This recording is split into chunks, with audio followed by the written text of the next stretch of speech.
Hello beauties, welcome back to Beauty Within, where we chat about all things skincare, self-care and healthy living to find our beauty within.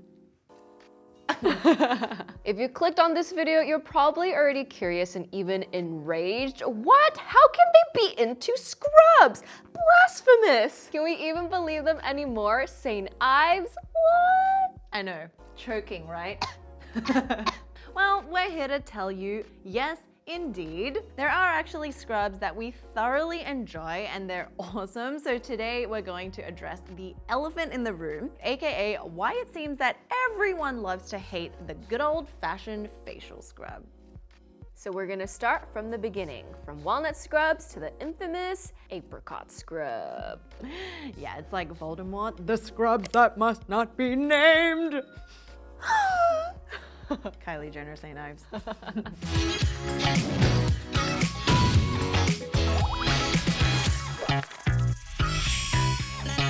All right, to start, what is physical exfoliation and why do we need to exfoliate our skin? It's the process of using a grainy product or tool and applying friction to buff away dead skin cells and leave skin looking soft, radiant, and glowing. Scrubs are also abrasive by nature, and this means that as we continue to rub the scrub against our skin, the friction helps to loosen those dead skin cells and really polish the surface of our skin, because we are probably made up of just dead skin on the surface. The moment I realized dust is just basically dead skin, I'm like, that's a lot of dead skin from a lot of not dead people. Just from people. Or like when I'm looking at you, I'm just looking at dead skin.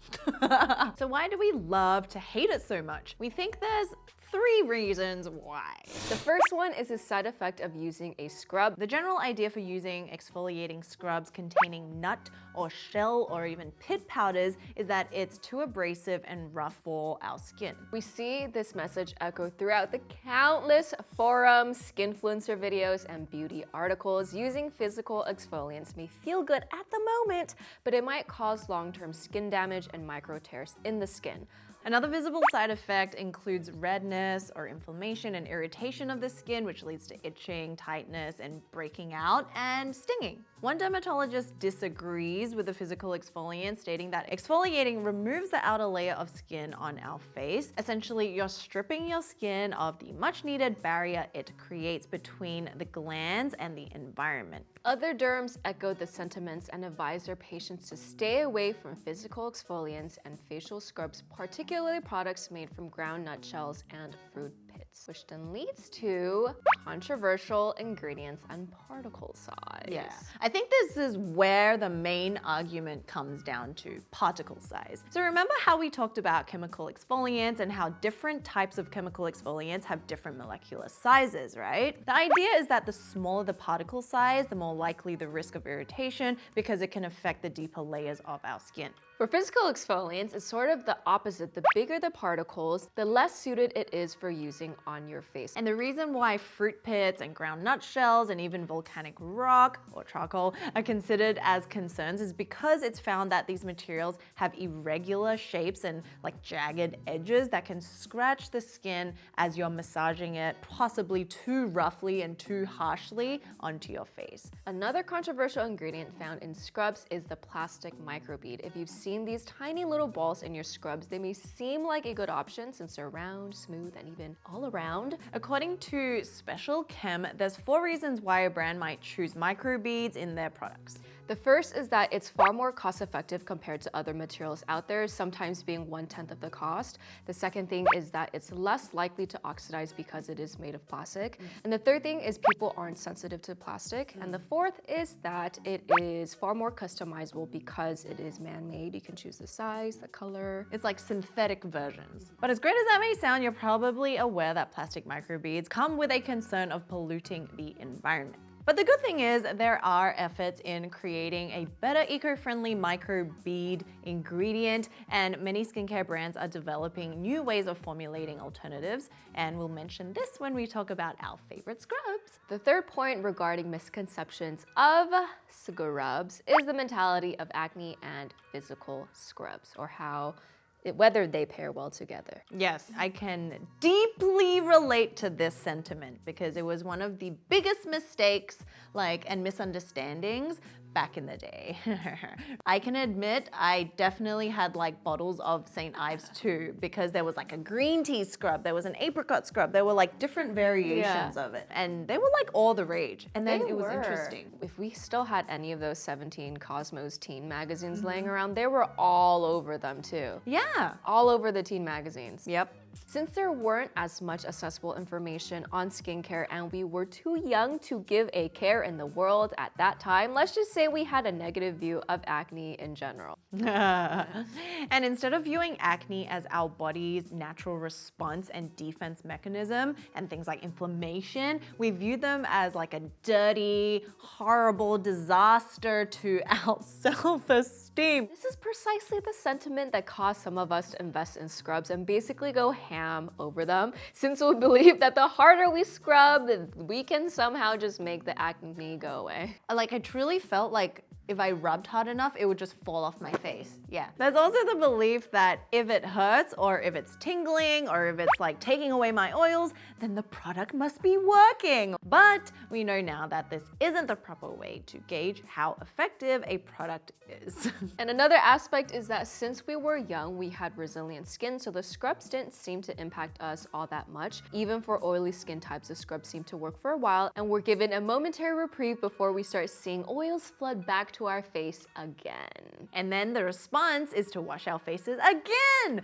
with something like scrubs, and so goes the vicious cycle. So we actually have mentioned that as we've gotten older, our skin does take more time to heal versus teenage years. Our hyperpigmentation takes longer to kind of rejuvenate and shed itself, whereas back in the day, I know for my acne, it would take 2 days to heal and it's gone. Oh. Now it takes a solid 2 weeks just for a little hyperpigmentation to fade. So with all that unpleasant information surrounding physical exfoliants, what about the other side? It turns out that while everything we mentioned can be true, it's only one part of the story. So what it boils down to is I think all the negative associations we previously had and maybe still do have with scrubs is this overuse of it and the pressure, much like overusing chemical exfoliants, right? And also this kind of desperate nature of trying to fix everything really quickly and scrub it all away. But we've come a long way in the skincare industry. And as many as there are derms that think scrubs are bad, there are also just as many who think they're actually not that bad. To give you guys an example, Dr. David Lim thinks that facial scrubs are just as amazing as chemical exfoliants when used properly. According to him, physical exfoliants can give immediate results and has lower chances of allergic or irritating reactions, unlike chemical exfoliants. Our Australian boy, David Lim. And our girl, Leah Yu from Crave Beauty, says it's not the physical exfoliator itself that deserves the hate. I think it's the aggressive habit that's associated with using manual scrubs that cause you to aggressively attack and rub at your skin. Even Lab Muffin states that physical exfoliation has a reputation for being harsh, but I think it's unfair. It can be very gentle, but most people use physical exfoliants way too frequently and feel that it's not working if they don't feel raw and tingly afterwards. That's the instant gratification coming into play. And even professional treatments like microdermabrasion and dermabrasion are forms of physical exfoliation that really help to smooth and resurface the skin so it can help with unevenness of texture. So let's talk about now the ingredient. There's still mixed reviews when it comes to walnut shell powder and apricot pit powder because they're traditionally known as harsh ingredients for exfoliating the face. Apricot pit powder. Apricot pit powder. Is that what I said? That's a tongue-tied. Apricot pit powder. Challenge. Apricot pit powder. Apricot pit powder.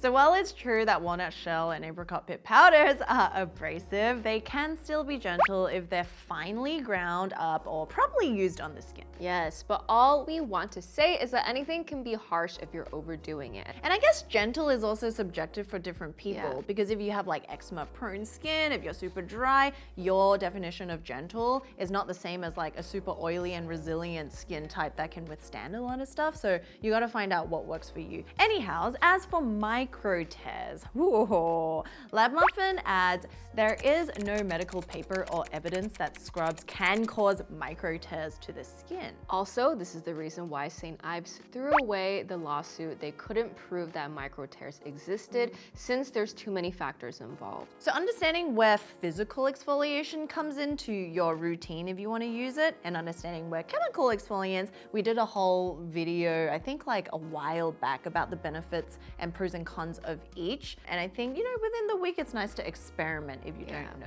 As we're talking about experimenting, let's move on to what skin types can benefit most from using physical exfoliation and which types probably shouldn't. Anyone whose skin is rough or textured and it needs a quick fix for that softer glowing skin, sometimes we just have like flakes, and although flakes is not a good cue to be like, I need a physical exfoliant to like, sandpaper it away. These are little signs that maybe you could go in with a really gentle one. Other benefits of physical scrubs is that it can help with unclogging pores, especially if you have really oily, congested skin. And also if you have any adverse effects to chemical exfoliants, maybe glycolic acid or any of the acids are too irritating and causes anything like photosensitivity, then physical exfoliants can also help with the shedding of that top layer of skin, because they're essentially doing the same thing. They're shedding it just in different ways. So which skin types are scrubs not the best for? Those with very, very sensitive or dry skin types. Hello. So people with rosacea, eczema-prone skin, and even skin with active acne. And we can't stress the last point enough. When your skin is already red, inflamed, and sensitive due to active breakouts, you don't want to add scrubs to the mix. That's like rubbing sandpaper on an open wound. It's gonna hurt. Yes. So when you have active breakouts, how do you deal with exfoliation, the skin, if you do exfoliate at all? That's when you'd go into your like BHAs most of the time, right? Or like AHAs to slowly buff away the skin. And then when your skin is like fine, it's recovered, it's glowing on its upward trajectory, then... When you're not on your period? Yeah, when you're not on your period. Oh my God, look at these. And then you can fully enjoy the scrubs again. For you, when it gets like scaly, what do you do? That's the thing, like my skin gets really dry, but it seldom gets like very flaky dry. It just gets like taut and like wrinkles will come out. And I think what we learned together this year is that I actually have pretty sensitive skin in terms of when it comes to physical exfoliants. So like, for example, if I were to use even like the Tatcha rice wash or the 9 Wishes that I loved, my skin does get a bit red afterwards. And actually, it's funny because like when I'm in need of more nourishment, I go to that and that. Because they're like, these ones that we're gonna talk about in a bit, they're so like plush. They are. Yeah, and it feels like a hug on my face, as Rowena always likes to describe her friends that are hugs on the faces. The bestest of friends. Yeah, so you really do have to try different ones to really understand how they can work with your skin. So this is a great time to start looking into these ingredients that are in gentler scrubs. Yes. So let's say you're mildly intrigued. If you turn and look at the ingredients, you want to find finely milled shells or nuts or bean powders. For example, rice, oatmeal, almond, azuki beans. We did that fun azuki scrub based on like the Japanese traditional, It's red bean, geishas right? did. Yeah. For example, almond powder is recommended for sensitive skin types. The same with oatmeal. It can be colloidal oatmeal, which is one of the more gentle exfoliants due to the very tiny particle sizes. And it's also very soothing, calming, great for when you're inflamed or just red and your skin is angry, regardless if it's on your face or your body. Yeah, like First Aid Beauty. Yeah. They have it in all their products almost. There's also azuki bean powder, which is red bean, one of Japan's ancient beauty secrets for smooth and soft skin. It can also be gentle enough for acne and rosacea-prone skin. The thing is like, because you're not literally rubbing dry beans on your face. It's like formulated with a bunch of oils, a bunch of like, hydrating ingredients. So don't think of it as like rubble on the face. You're just like along the gravel, on the road. There's also jojoba or like biodegradable beads, which are very mild and gentle exfoliants that are ideal for all skin types. As we know, jojoba oil is great for all skin types. Good for all parts of your body Yes. as well. Makeup remover. And biodegradable beads are made with materials sourced from plants, algae, and shellfish, which is good for the environment. And then microbeads also feel really nice on the skins, which are rounder, which may not cause that irritation that has to do with like the irregularities of shape. There's also salt and sugar grains, which both act as more coarse scrubs and give some grit. And when we say coarse, it doesn't mean like coarse, it's just the particle sizes may be a little bit bigger, but the ones that are formulated will just melt instantly into your skin. And it's funny that the salt ones, like we're obviously talking mainly about the face, but salt scrubs and body scrubs, yeah. Even for your hair. Yeah. A lot of new sea salt hair scrubs. Because our skin is different textures all over our body. So yeah, great, just if you know how to use it. Next is the category of powdered enzymes, which, as you guys know, are my fave. Enzyme cleansers are sort of like the chemical exfoliator of cleansers. They typically come in a very fine-grained powder form that dissolves once you mix it with water to emulsify. And we thought this would be interesting to throw in here because it's kind of like in between a physical scrub because it still has physical properties, but it also contains the chemical exfoliants because they're enzymes. So it's like in between. The ingredients typically contain fruit enzymes like papaya, pineapple, pumpkin, and even pomegranate that gently work to brighten your skin while sloughing off excess dead skin cells. Be gone. And it's a great start if you're hesitant about using the actual chemical exfoliants or even physical scrubs. Best be off. Best be off. So moving on to some actual examples. So this is one of my absolute favorites. This is also in the limited edition bottle, which is huge. It's only Massive. Yeah, because I gave one to my mom. Well, she stole it. It's the Sugar Strawberry Exfoliating Face Wash. So this says it gently refines and softens. And let me tell you, it smells like a dream. Obviously, Fresh is not one of those brands that you'll be into if you don't like fragrance because it does have that like sensorial experience. But this, like, do you like it? I love it. And the thing is, I use it in the shower, so I don't see if my face turns red, but it just feels so good. It smells delicious. Like, no? Okay. So it's like this sticky kind of honey consistency. You can definitely like feel there's something there, but because it's so plush and kind of like thick in the formulation of its other ingredients that include strawberry and blackcurrant extract, which is rich in antioxidants and helps to brighten up the complexion very subtly. It's not going to be like wowza, but it's also got grapeseed oil, which is a very fast absorbing type of oil, as well as tocopherol, which is vitamin E for nourishing that skin. And so like what I look for when it comes to scrub is that it has that resistance. So you're not just like putting on scrub to the face. And when you say resistance, you mean by like there's other ingredients in there that helps kind of coat the more like this here, the most abrasive would be like sugar. Yeah. Yeah. And then I just love that, especially when you're in the shower, you lather your hands and it already kind of dissolves in your palms and you put it on your face and it's maybe there for like 5 seconds and then it just works into a beautiful honey lather. Yeah, where it dissolves. Yeah, it just instantly dissolves. Guys, you have to smell this. I don't know, maybe some of you won't like it, but I think it's It's like a cotton. Yes. For Tatcha, their rice wash has the most beautiful, finely milled, like not even there powder, rice powder in there. There's rice powder and hyaluronic acid, and this cleanser is a soft cream cleanser that should be good for people with normal to dry skin, but Fel loves it.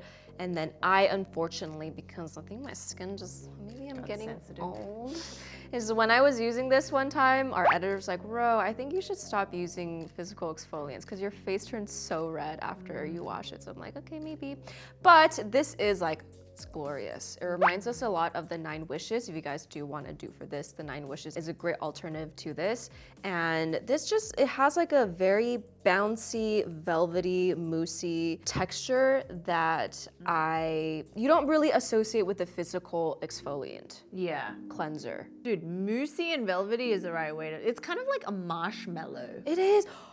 It's when you're making s'mores. Yeah. So the way that I love toasting my marshmallows, I burn the outside and I take the top off because it gets crispy. Oh yeah. You can take the whole top, like the outside, the crust off. And then the inside feels like this. Like that. It even looks like it. It does, and it's also a little sticky like it too. And when you put it on the back of your hands, you can't even feel the granules at all. So that one compared to that one is definitely more like finely milled. Yes. I hate when things are like used overboard, but like it really is a little finer. And I've been using this, like I put it in my shower and use it almost every other day. It's so good. And Tatcha is known for the Hadase 3, which is the algae, the green tea, and the rice as their like top ingredients. And if you're into more of the enzyme washes that we mentioned that kind of lie in the middle, Tatcha also has their rice polish classic foaming enzyme powder, and that one comes in the bigger bottle. It's beautiful. It's beautiful, and it is water activated. So the Tatcha is more gentle, but the most gentle of them all that I keep going back to is the Suisai, as well as like the Celis U, the white one with the red writing. Fusion Celis something. And if you guys are into those, you just like pour a little bit and you emulsify it in your hand so that it completely dissolves and it will turn into just another like plush cleanser, and then you work it into the skin. And then you'll have a dry scrub. So this is one that we mentioned recently in our Sioris Haru Haru video. This is their My Soft Green Scrub, and it's made predominantly from non-irritating oatmeal, and it is like, it's interesting because they suggest that you add it into the milk cleanser and you work it in to create this kind of like thicker formula, but it's almost like powder. It's like flour. It's like oat almond flour I'd put in my drinks. Yeah. And it like dissipates to almost nothing, which is kind of what it does in the cleanser, because when you apply it, it is in no way or form like a scrub that you would even think of. You don't even realize it's there sometimes. Moving on to Skinfood. They have a bunch of different face masks to use. The two we're gonna focus on is the black sugar honey and the honey sugar food mask. They sound so similar. I feel like I just wanna eat it. Yes, it tastes like honey. Tasted it. I just love how Fel tastes all the skin types. She just tasted the strawberry one earlier. I don't know if you guys saw. It's sweet. So this one's actually an OG. It's been around for a really long time. The black sugar mask wash off. Oh. Looks like a doodoo. It's like a broop. Ooh, this is the black sugar. I recently used this honey and I'm in love.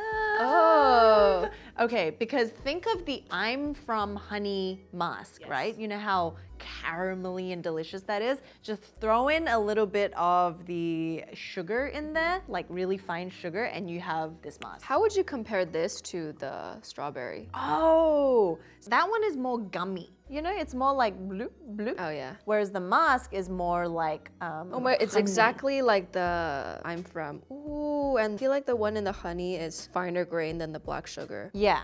The black sugar for sure is probably, it seems more coarse because it doesn't have the slip of the honey to kind of glide over the face, which is why I personally prefer this one, and I think a lot of you could also enjoy it. But look at that one versus this. You almost see like no grains. There's literally no grains. Well, of course there are grains, but it's just the one from Fresh pretty much instantly just melts into your skin, and the grains are basically, you can see it, but you can't really feel it. Yeah. As opposed to the honey is very much there. You can see and feel the particles. And then of course the black sugar is just like black sugar. Like, I'm here.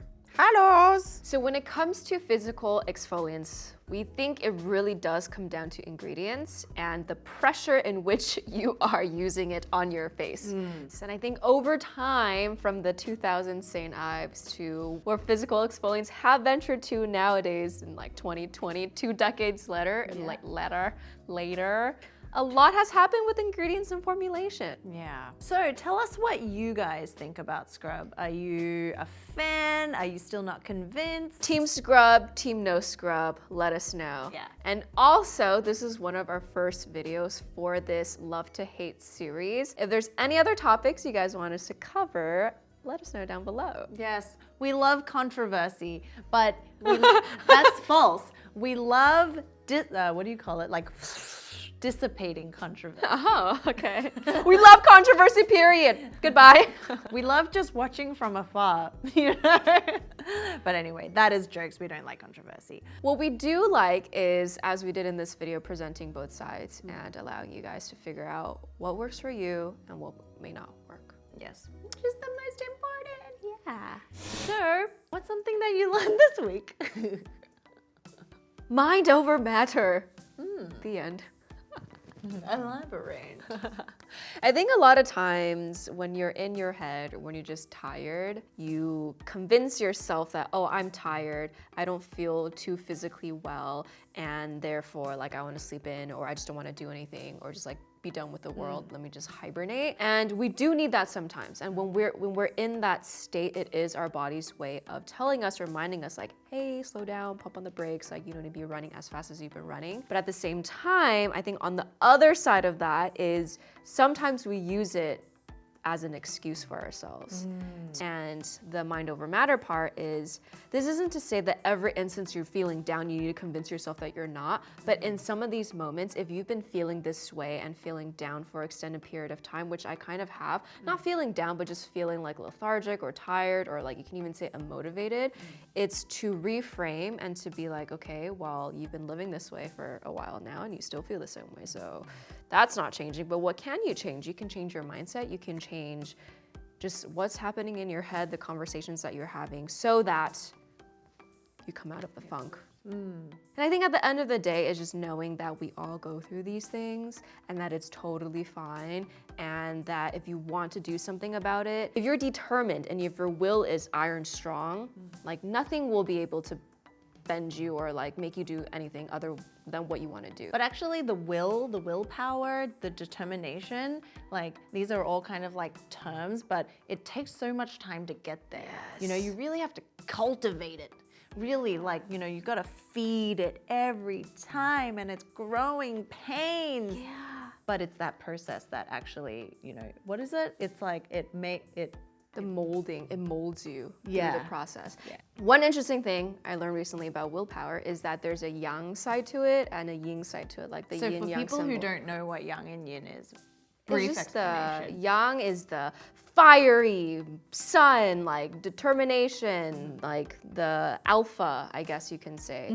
It's like the bright. gung-ho. Yes. Yeah. And then the yin is like the soft, quiet, reserved, darker, moon side of things, right? So the yang type of willpower is more like Western philosophy, where it is like determination, bullheadedness, like I'm gonna do this and it's gonna be done. And it has to do a lot with like self-control and restraint, right? It's like boss babe Yeah. kind of thing. Yeah. On the other side, the yin side, the Eastern understanding of willpower is more of like a soft spiritual thing where it's like over an extended period of time, you look back and you're like, oh, I ended up exactly where I've always was meant to be. Yeah. It really is like harnessing the outer, which is that kind of yang and Western, and the inner, which is that mental strength. It's more like faith that like things will be okay and that you can do it and that you'll always end up where you will end up. Yes. But then you need the yang to like actually do it. You need a bit of both. You need a bit of both. Which is just like skincare. You need the inner and the outer to work together. Doot. Okay, so that's it for this episode. Hope you guys enjoyed it, and we'll see you very soon in the next one. Bye.